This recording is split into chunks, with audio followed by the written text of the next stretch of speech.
Therefore, when you come to Imam Zayn al-Abidin, salawatullah wa salamu alayh, you find that our fourth Imam displays to us how one goes about establishing justice. Why? Look at him. He views injustice. He speaks out against injustice. He then writes about justice. And then he establishes justice.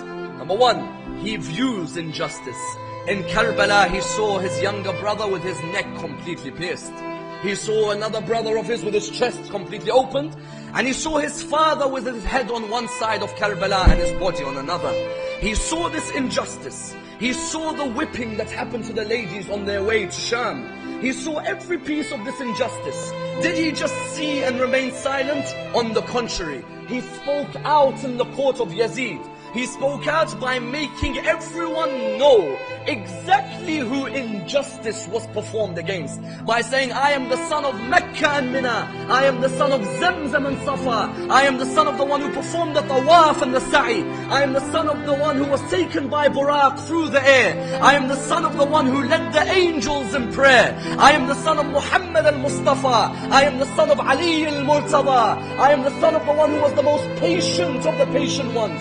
The one who used to weep in his worship. The one who fought 2 battles. Who pledged 2 allegiances. The one who was the most ardent in prayer. The one who was the first to come towards the call of Allah. The arrow towards the hypocrites in the face of Allah. The one who was the guardian of the wisdom of Allah. The protector of the treasures of Allah. The one who was a Mekki and a Madani and a Muhajiri and a Abtahi. The lion of Hijaz and the master of the Arabs.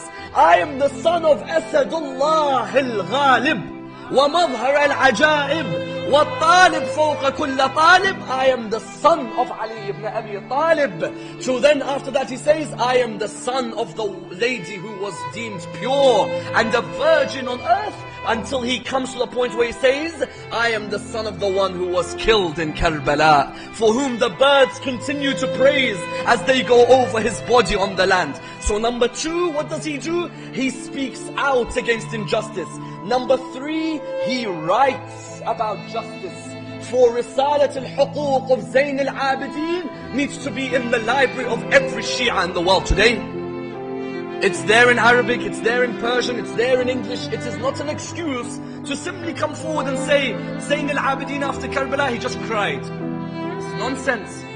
The Imam established a treatise of the rights of the creature with God, the creature with himself, and the creature with other creatures. Where, for example, when he speaks about parents, he says, Ya Allah, make my obedience to my parents sweeter than sleep for the drowsy. Make my obedience to my parents greater than water for the thirsty.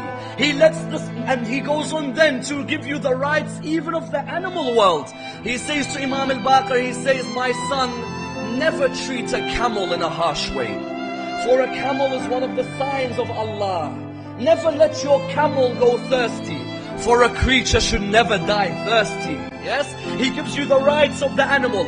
And then he showed you the establishment of justice. With whom? With the servants who were in his house. Because there were servants who in his house who were servants in front of the people, but they found freedom living with Al-Muhammad. Here is the point. Do not imagine that when a servant is with Al-Muhammad, he is forced to be with Al-Muhammad. No.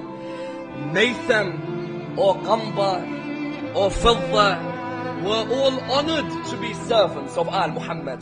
That when Qambar was being killed by Hajjaj bin Yusuf al-Thaqafi, he said, it doesn't matter how much you tortured me. As long as I die on the path of Ali ibn Abi Talib, death means nothing. The servants in the house of Sajjad found their freedom in the house of Sajjad. That you had an occasion where Imam As Sajjad, he calls out to one of his servants. He says, I need you to come here. No reply. Second time, come here. No reply. Third time, come here. Only then he comes. Imam As Sajjad looks at him and he says, why did you come on the third time? He said, I wanted to taste the pleasure of a master who never becomes angry with his servants.